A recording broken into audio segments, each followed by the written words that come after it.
ओम शांति। ओम शांति दीदी जी। ओम शांति। आज हमारे साथ हमारी आदरणीय पुष्पा दीदी जी बैठे हैं और दीदी की तो क्या महिमा करें। हमारे दीदी आदि रत्नों में हैं और विशेष आत्मा है, क्योंकि दादी के अंग संग रहे हैं। गुलजार दादी के अंग संग बहुत पालना ली दादी की। और एक है अपना मधुबन में पांडव भवन, उसकी महिमा है। और दूसरा नंबर आता है हमारा दिल्ली पांडव भवन का, जिसकी महिमा है। सारे लोग वहाँ देखना चाहते हैं दादी का स्थान, पूरे भारत में और विदेशों में भी। क्योंकि आप लोग तो इतने विदेशों की भी सेवा की, सारे विदेशी पहले वही आते थे दिल्ली से।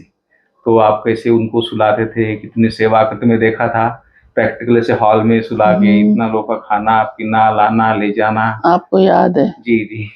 तो दीदी आपने इतनी सेवाएं बढ़ाई है आगे, और खूब इतने वीआईपी की सेवाएं की, और इतनी बड़ी जिम्मेवारी पांडव भवन की आप संभालते हो।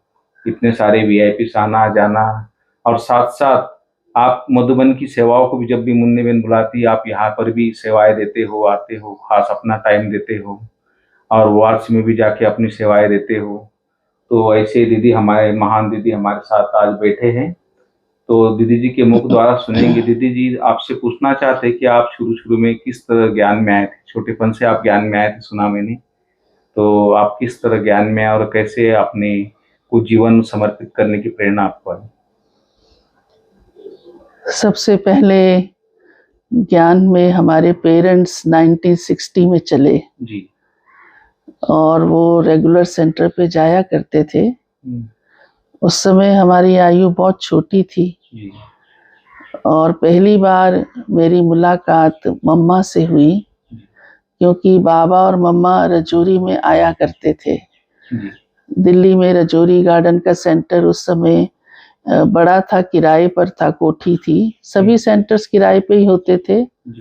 कमला नगर उससे पहले खुला था, लेकिन वो सेकंड फ्लोर पे था। इसलिए मम्मा बाबा का रहना रजौरी गार्डन में अक्सर हुआ करता था। और स्थान पर भी जहाँ विशेष कोई निमंत्रण होता था तो जाते थे, लेकिन मेरी मुलाकात रजौरी गार्डन में ही हुई। 1963 में मम्मा दिल्ली आए थे, तो हमारे पेरेंट्स को आया कि हम अपनी बच्ची को भी मम्मा से मिलवाएं। उस समय हमारी आयु 7-8 वर्ष थी जी। और किसी प्रकार की कोई समझ नहीं थी, ज्ञान का कुछ भी मालूम नहीं था। ये भी मालूम नहीं था मुझे कहाँ ले जा रहे हैं। जैसे पेरेंट्स बच्चों को ले जाते हैं ऐसे ही मैं गई। तो वहां जब पहुंचे तो हमें कहा कि बच्चे बाहर खेलो। हॉल अंदर फुल भरा हुआ था और क्या हो रहा है क्या नहीं ये भी कुछ मालूम नहीं। और हम 10-12 बच्चे थे, बाहर खेलने लग गए, जगह थी नहीं हॉल के अंदर। फिर जब क्लास पूरा हो गया तो मम्मा ने कहा कि, क्योंकि मम्मा ने सबको टोली खिलाई, तो मम्मा ने बच्चों को भी याद किया। तो एक बहन आई, छोटी सी थी कोई, और कहा चलो बच्चे चलो, मम्मा बुला रही है। तो हम बच्चे उसके पीछे पीछे चले गए। मैं आगे आगे थी, ऐसे लाइन में जैसे बच्चे जा रहे हैं। तो सामने संदली पर मम्मा बैठे हुए थे। तो मुझे नहीं मालूम था मम्मा बैठे हुए, तो बाद में मालूम हुआ, इसलिए मैं अभी सुना रही हूँ। तो मैं आगे आगे ऐसे थोड़ा तेज चाल से चलती गई, और जैसे ही मम्मा के सामने खड़ी हुई तो मैं एकदम अवाक सी हो गई, और मेरी दृष्टि मम्मा के चेहरे पर टिक गई जैसे ना। और मम्मा की आंखें ऐसे मोटी मोटी, और मैं देखती रह गई, क्योंकि मम्मा मुझे देख रहे थे, दृष्टि दे रहे थे। तो मैं मम्मा के चेहरे को देखती जाऊं। ज्ञान मुझे कुछ भी नहीं था उस समय। तो मैं मम्मा को ऐसे, जैसे बच्चे को कोई नई सी चीज दिखा दो, कोई हैरत वाली, तो वो वहां ही टिक जाती है नजरें। ऐसे मैं अवाक होके मम्मा को बस देखती रही। अच्छा। तो मम्मा मुझे दृष्टि देते रहे, और दृष्टि देते देते मम्मा ने अपने हाथ से, उंगली से मेरे इधर माथे पे रख के कहा, तुम आत्मा हो, तुम आत्मा हो। और मुझे समझ तो कुछ भी नहीं आया। फिर मम्मा तो समझ ही रहे थे, बच्ची है क्या समझ रही है, मम्मा तो मम्मा ही है। तो मम्मा ने अपने एक हाथ से मेरे को ऐसे कमर में हाथ डाल के नजदीक लाई, हग करते ना बहुत पास में। और फिर जो है मम्मा ने मेरे को टोली हाथ में दी, प्यार किया ऐसे, बस इतना। फिर दूसरे बच्चे की तरफ देखा, उसका नंबर आ गया, तो हमारी मम्मी साथ ही खड़े थे, तो फिर मैं वो टोली लेके किनारे हुई, तो हमारी मम्मी ने मम्मा के सामने ही कहा, ये मम्मा है, ये जगदम्बा है, ये सरस्वती है। लेकिन समझ मुझे तब भी कुछ नहीं आया कि मम्मा कौन, जगदम्बा कौन। परंतु हमारी क्योंकि शांत रहने की आदत थी, तो मैंने कुछ बोला भी नहीं, कुछ भी नहीं, एक जैसे न्यूट्रल भाव होता है। परंतु उसके बाद मुझे जैसे मम्मा का चेहरा दिल जिगर में छप गया और एक आकर्षण होने लगा। और घर में क्योंकि मम्मी पापा योग करने बैठा ही करते थे और ग्रामोफोन पे रिकॉर्ड्स बजाया करते थे, पुराने फिल्मी गाने। तो वो गाने मुझे अच्छे लगते थे, समझ नहीं आते थे, आयु छोटी थी, लेकिन उनकी ट्यून, हाव भाव जब बैठते थे योग में, तो मैं कभी कभी ऐसे ही खेलती खेलती बैठ जाती थी। पर जब ये मुलाकात हुई तो उसके बाद मेरा जैसे बैठने का इंटरेस्ट बढ़ गया, और वो आधा घंटा बैठते थे तो मैं आधा घंटा बैठी रहती थी। और सामने घर में ही शिव बाबा की लाइट लगी हुई थी। पहले जो लाइट होती थी वो ओवल शेप की होती थी, उसमें बिंदु नहीं होता था, तो मुझे वो लाइट भी सुंदर लगती थी। तो मैं आंख खोल करके मैं देखती थी, आंख खोल के बैठे हैं तो मैं भी आंख खोल के बैठ जाती थी। और मुझे ज्ञान कुछ नहीं था तब तक, और मैं लाइट को ऐसे कंटिन्यू देखती रहती थी बस आंख खोल के। तो हमारे फादर समझते थे बड़ा अच्छा योग लगाती है। अभी उन्होंने मुझे कोई योग की गहराई तो कुछ सुनाई नहीं थी, लेकिन मेरे को जैसे एक आकर्षण होता है ना, लाल उस ओवल जैसे कि मैं कोई शिव बाबा भी नहीं बोलती थी तब, कि मुझे अच्छा लग रहा है जैसे, और शांति में बैठे हैं, गीत बज रहे हैं, वायुमंडल बहुत अच्छा होता था। ये शब्द भी उस टाइम इतने कहने नहीं आते थे, वायुमंडल, और ये तो बाद में समझते गए, अनुभव होते गए, तो उस अनुभव से आज मैं रिपीट कर रही हूँ। तब मतलब मेरा योग में इंटरेस्ट बढ़ा, और धीरे धीरे फिर हमारे पेरेंट्स ने भी समझा कि ये बैठती है, स्थिर है और इसको अच्छा लगता है, तो उन्होंने मुझे समझाना शुरू किया, ये शिव बाबा है, शिव बाबा कौन है। तो ऐसे ही मैंने कोई ऑफिशियली कोर्स नहीं किया, लेकिन घर में ही ऐसे कुछ कुछ बातें समझती गई और मेरा योग में इंटरेस्ट बढ़ता गया। फिर उसके बाद मुरली भी पढ़ना शुरू की, तो हमारी मदर कई बार कहती थी, अच्छा आज तुम सुनाओ, मैं सुनूंगी। तो मैं ऐसे पढ़ती थी जैसे, सॉरी उस टाइम तो स्कूल में थी, बाद में कॉलेज में गई, जैसे स्कूल में रीडिंग करते ना बुक की, तो मैं ऐसे पढ़ती थी। कई बातें मुझे समझ नहीं आती थी, पर मैं पूछती भी नहीं थी। हमारी नेचर में ही था कोई ज्यादा क्वेश्चन आंसर नहीं करना, सवाल ऐसे ज्यादा नहीं कुछ पूछने, चुप रहना। अच्छा मम्मी ने कह दिया ये ऐसे है तो ऐसे है, ठीक है, ये बात ऐसे है तो ऐसे है, तो ठीक है।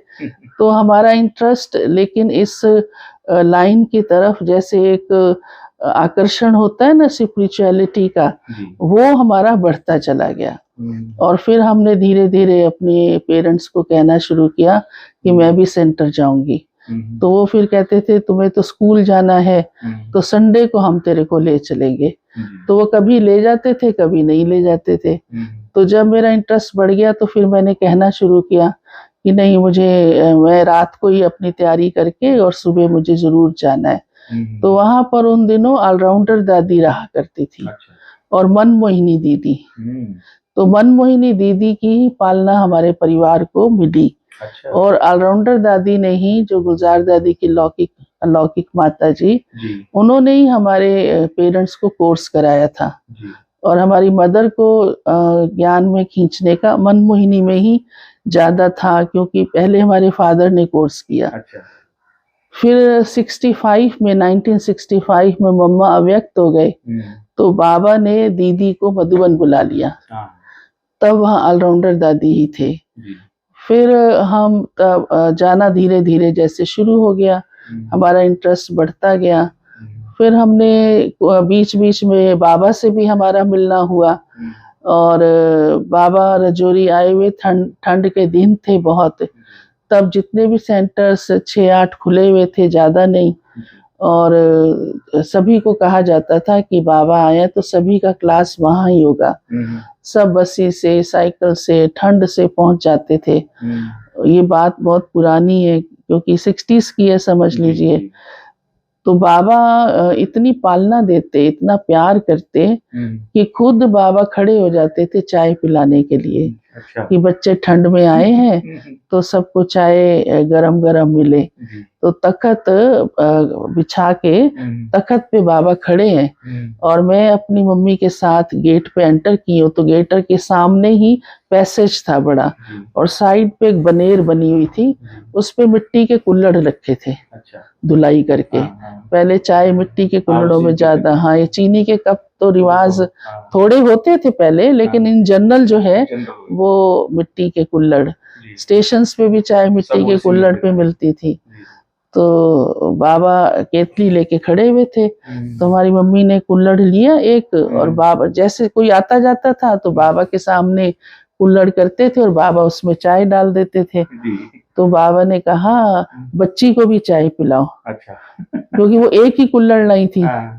तुम्हारी मम्मी ने भोलेपन में जैसे बाबा ये चाय नहीं पीती है। हाँ। उस समय ये बाप का ज्यादा फीलिंग होती थी, जी। ये नहीं होती थी ब्रह्मा ना नहीं करनी है, ये नहीं होती थी। हाँ। सरल भाव से जैसे सरल भाव तो कहा बाबा ये चाय नहीं पीती, तो बाबा ने कहा बच्ची चाय पिएगी। अच्छा। हाँ, और मैंने कभी चाय पी नहीं थी। हाँ। तो हमारी मम्मी फिर बाबा ने कहा है बच्ची चाय पिएगी, तो कुल्हड़ लेने गई, उठाने गई। हाँ।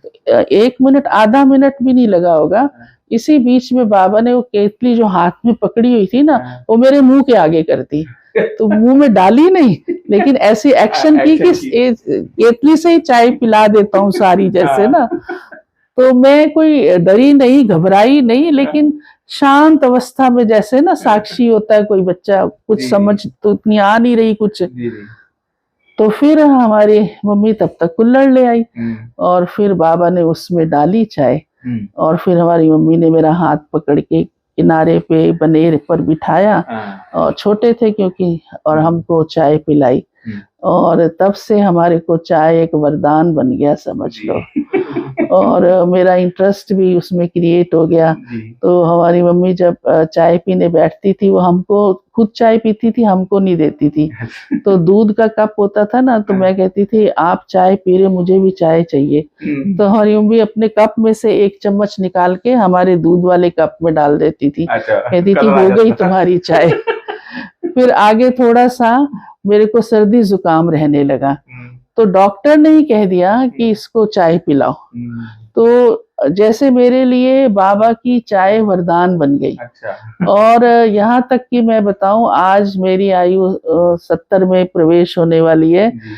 मैं चाय पीती हूँ, लेकिन Yes. लिमिट में, हाँ, सही है। कंट्रोल में। जी। ऐसे नहीं जब मर्जी जितनी हाँ, मर्जी, नहीं मतलब 1-2 बार पीनी है, जी, जी।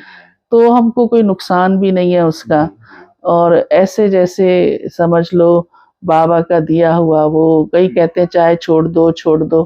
मैंने कहा हाँ छोड़े, जो वो जिसको नुकसान कर रही हो, सही है, हमको सही तो भगवान ने पिलाई है हमको तो फायदा ही और है। हम पी रहे हैं तब से हाँ। और पीते रहेंगे। तो खैर ये बाबा से मुलाकात वहाँ दिल्ली में हुई, फिर मधुबन में भी बाबा से 1-2 बार मेरा मिलना हुआ। तो तब इतनी ज्ञान की वो नहीं थी, खेलते रहते थे हम और मुरली क्लास में बैठ जाते थे, जहाँ भी कोना देखा वहाँ बैठ गए। ना हमारे पेरेंट्स ज्यादा हमको जोर डालते थे किसी बात का, क्योंकि हमारे फादर को अंदर में ये था इनके पढ़ाई के दिन है तो ये पढ़ते रहें और इसमें तो इनको समझ आती जाएगी, तो हमारी तो कोई मना तो है नहीं। और उनका ये लक्ष्य भी था, जब हमारा जन्म ही हुआ था, कि मैं इनको टीचिंग लाइन में डालूंगा। तो ये भी था कि ये थोड़ा आगे पढ़ ले। और फिर जो थोड़ा बहुत हम सुनते थे, प्यार से सुनते थे, और धीरे धीरे सब मुरली भी समझ में आने लग गई। तो मैं बाबा से मिल रही थी, तो बाबा गिफ्ट दे रहे थे। तो बाबा अपने कमरे में ही बाबा ने बुलाया, संतरी दादी साथ बैठती थी बाबा के, और उस समय कमरे में और कोई नहीं था, मैं और हमारी मम्मी, हमारे फादर। तो बाबा मुझे गिफ्ट दे रहे थे, उनको तो दी ही, फिर जब मुझे देने लगे तो मेरा ध्यान बाबा के आगे और गिफ्ट्स भी रखे हुए थे। अच्छा। तो उनमें जा रहा था। और बाबा के हाथ में सफेद कपड़ा था, फ्रॉक था, मे भी वो सूट भी हो, लेकिन मुझे इतना नहीं मालूम, एक जैसे कपड़ा होता है ना, हाँ इस टाइप का था। तो बाबा के आगे छोटी छोटी कई चीजें रखी थी, तो उनमें ना एक पाउच थे छोटे अच्छा। छोटे बने, जैसे हाँ, बहनें नहीं उठाती हैं चेंज डालने के लिए, छोटा छोटा पाउच, हाँ, वो बॉम्बे से बन के आए हुए थे। ये बात मुझे बाद में पता चली, हाँ, लेकिन मैं मेरा ध्यान उसमें, क्योंकि उसके ऊपर गोल त्रिमूर्ति का चित्र बना हुआ था, अच्छा। छोटा सा, जैसे बैज होता है ना जितना हाँ, इस उतना, टाइप का बना हुआ। हाँ त्रिमूर्ति। तो मैं उसको देख रही थी, हाँ। मेरे को वो बहुत अट्रैक्ट कर रहा था जैसे। अच्छा। तो बाबा तो फिर बाबा है, समझ जाते हैं। हाँ, तो बाबा ने कहा अच्छा बच्ची ये लोगी? हाँ, तो मैंने कहा जी बाबा। हाँ, तो बाबा ने कहा बच्ची ज्ञानी तो आत्मा है। तो जैसे वो वरदान मिल वरदान गया, मिल गया। हाँ साकार बाबा से। और फिर मेरा इंटरेस्ट होता था धीरे धीरे कि हर बात को मैं समझूं। जी। फिर बाबा ने मुझे पाउच भी दिया, फिर वो फ्रॉक भी देने लगे। तो मैंने कहा नहीं मैं नहीं लूंगी। तो बाबा ने कहा नहीं बच्ची लो। तो फिर हमारी मम्मी ने कहा बाबा दे रहे हैं ना, ले लो। तो हमको वो भी दे दी और वो भी दे दी। तो ऐसे ऐसे बाबा से छोटी आयु में मम्मा से हमारी मुलाकात होती रही, लेकिन ज्ञान का इंटरेस्ट हमारा बढ़ता गया, बढ़ता गया। और हमने, मैं समझती हूँ मैं 8th 9th में होंगी, मैंने पक्का कर लिया कि मुझे ब्रह्मा कुमारी बनना है। तो और कोई तरफ ख्याल गया ही नहीं। तो जो भी कोई पूछता था कि क्या बनोगी, तो मैं कहती थी ब्रह्मा कुमारी। तो एक बार ऑलराउंडर दादी ने कहा अच्छा तुम ब्रह्मा कुमारी हो या तुम कुमारी हो या तुम शक्ति हो? तो मैंने सोचा कि ब्रह्मा कुमारी अच्छी होती है, तो मैंने बड़े नशे से कहा मैं ब्रह्मा कुमारी हूँ। तो दादी हंसने लगी। तो दादी ने कहा अच्छा ब्रह्मा कुमारी तो तुम हो ही। तो कहा कि तुम शक्ति हो, ये याद रखो कि तुमको शक्ति बनना है। तो मुझे जैसे पक्का हो गया कि ब्रह्मा कुमारी से भी अच्छी जो है वो शक्ति होती है। फिर ज्ञान धीरे धीरे समझ आता गया, बाबा को योग लगाने से शक्ति मिलती है और जीवन का लक्ष्य भी जो है वो पक्का हो गया। फिर हमने दिल्ली यूनिवर्सिटी से ग्रेजुएशन की, बीएड की, क्योंकि हमारे फादर को था मैं टीचिंग लाइन में डालूं इनको। फिर मैंने एमए भी किया हमारे फादर के कहने से। तो फिर ऑलराउंडर दादी के साथ में तब फिर छुट्टियां हुई कॉलेज की, तो मधुबन आई। तो बड़ी दीदी, क्योंकि हमारी फैमिली की सारी बैकग्राउंड जानती थी और उनका विशेष ध्यान था हमारे फादर को, ये सब को याद था उनको सब कुछ। तो मेरे को अलग बुलाया कमरे में, जहाँ दीदी रहती थी ना जिस कमरे में। तो दीदी का प्यार था हमारे परिवार से बहुत। तो मेरे को पलंग पे अपने साथ ऐसे बिठाया, कहा तुम तो मेरी सखी हो ना। तो मैं मुस्कुराई। तो दीदी ने कहा देखो अभी तुम क्या समझती हो, क्या करना है? तो मैंने कहा मेरे को तो बाबा की सेवा करनी है। सिंपली मैंने ऐसे ही बोला। हाँ मतलब जैसे अपने अथॉरिटी, मतलब अंदर से पक्के नहीं, उससे बोलते हैं ना कंफ्यूज होके नहीं, कि मुझे तो बस बाबा की सेवा करनी है, तो और कोई सवाल नहीं था जैसे। तो दीदी को तो अच्छा लगा, दीदी होशियार थी बहुत परखने में भी कि कहने का ढंग कैसा है, और नबज तो जानती थी दीदी। तो दीदी ने उसी समय स्टैंप लगा दी तुरंत, और कहा लच्छू और जैसी साड़ी मैंने पहनी है ना, ऐसी साड़ी 2 ड्रेस ले आओ और बैज भी ले आओ, और ऑलराउंडर को भी बुलाओ। तो ऑलराउंडर दादी, जहाँ गुलजार दादी का कमरा है ना अभी पांडव भवन में, हाँ तो यहाँ माउंट का, हाँ तो उस कमरे में उस समय ध्यानी दादी रहती थी, क्वीन मदर रहती थी, और ये अपनी ऑलराउंडर दादी। लोग सुनते हाँ, और जो साथ में एक छोटा कमरा था जो अभी मोहिनी बहन ने बाद में, उसमें मनोहर दादी और गुलजार दादी रहती थी। तो मनोहर देखा था। हाँ तो गुलजार दादी, 2 पलंग थे उसमें। बाद में फिर गुलजार दादी को बाबा के रथ के कारण, क्योंकि थोड़ा सा आराम चाहिए, तो वो चेंज किया था बाद में। लेकिन ये उस समय की बात है जब चेंज नहीं किया था। तो क्वीन मदर भी वही थी, ऑलराउंडर दादी भी वही थी, और मैं जो प्रकाशमणि दादी के ऊपर कमरा, वहां रहती थी जब आती थी मधुबन। तो दादी ने उसी समय, क्योंकि मैं वहीं से ही गई थी दीदी के पास अपने कमरे से, तो दीदी ने ऑलराउंडर दादी को बुलवाया, क्योंकि दीदी तो पक्की स्टैंप लगा रही थी ना मेरे को। तो दीदी ने जैसी ऑलराउंडर दादी आई और लच्छू बहन भी ले आई वो ड्रेस, हाँ, और बहुत अच्छी तरीके से बड़ी अच्छी। तो ऑलराउंडर दादी को कहा, ऑलराउंडर ये अभी सीधा यहाँ से आपके साथ पांडव भवन जाएगी। आपके माँ बाप को कुछ है जी? कुछ नहीं। अच्छा, कुछ कितना नहीं। पढ़ाया उन्होंने हाँ, आपको? कुछ नहीं। तो हाँ, इतना जरूर कहा। मैंने कहा दीदी मेरे ना अभी MA के 1-2 टेस्ट रहे हुए हैं, क्योंकि वो 15 दिन बाद होने थे। जी, जी। तो मैं दादी के साथ आ गई। तो दीदी ने कहा वो मैं सूरजभान से खुद बात करूंगी। अच्छा। तो दीदी, क्योंकि शुरू से वो था, कनेक्शन था, तो उस अथॉरिटी से ही दीदी ने कहा। और दीदी का अक्सर पांडव भवन दिल्ली आना जाना रहता था, क्योंकि शुरू में दीदी ही दिल्ली जोन को और यूपी जोन को और पंजाब जोन को दीदी ही संभालती थी और टूर पे रहती थी। और बड़ी दादी बॉम्बे, महाराष्ट्र उस तरफ संभालती थी और टूर पे जाती थी। तो वैसे तो कहीं भी कोई जाता था, लेकिन जिम्मेदारी से बीच बीच में जल्दी जल्दी जाना दीदी का ही होता था। बड़ी दादी भी आते रहते थे। जब पांडवन खरीदा उसके बाद तो काफी आते रहते थे पांडवन। शुरू में तो बड़ी दादी ने भी दिल्ली करोल बाग में सेवाएं की थी। दिल्ली में सभी दादियां पहुंची, कमला नगर में भी और करोल बाग में भी। तो दीदी ने कहा मैं आऊंगी ना, मैं खुद बात करूंगी सूरजभान से। तो फैसला हो गया। फिर उसी समय ही दीदी ने कहा चलो दादी के पास चलते हैं, क्योंकि दादी और दीदी राय करके ही सब कुछ करते थे। और हमारे को पांडवन भेजना है, तो ये दीदी के हिसाब से बहुत विशेष बात थी जैसे। तो दीदी ने ऑलराउंडर दादी को भी कहा चलो ऑलराउंडर दादी के पास चलते हैं। तो उसी समय ही दीदी, दादी, ऑलराउंडर और मैं तीनों हम दादी प्रकाशमणि के कमरे में आए। तो दादी बैठी हुई थी पलंग पर और दीदी भी जाके साथ बैठ गई और मैं सोफे पे बैठ गई, ऑलराउंडर दादी भी सोफे पे बैठ गई। तो दीदी ने हंसते हंसते कहा दादी हम पुष्पा को वहां भेज रहे हैं, पांडव भवन। तो दादी तो बड़ी खुश हो गई, क्योंकि पांडवन उसी समय लिया था नया नया 1973 में, और ये 1976 की बात है, मेरी 6 में पढ़ाई पूरी हुई। तो दादी ने तो तुरंत ही, ऐसे थोड़ा बहुत तो दादी भी जानती थी हमको, तो दादी ने हमारे कंधे पे, मैं ऐसे ही बैठी थी साथ में, तो कंधे पे हाथ रख के कहा हाँ ये बहुत अच्छा किया दीदी। हाँ दीदी ये तो बड़ी गंभीर है, ये तो बड़ी समझदार है, ये तो बड़ी शांत है।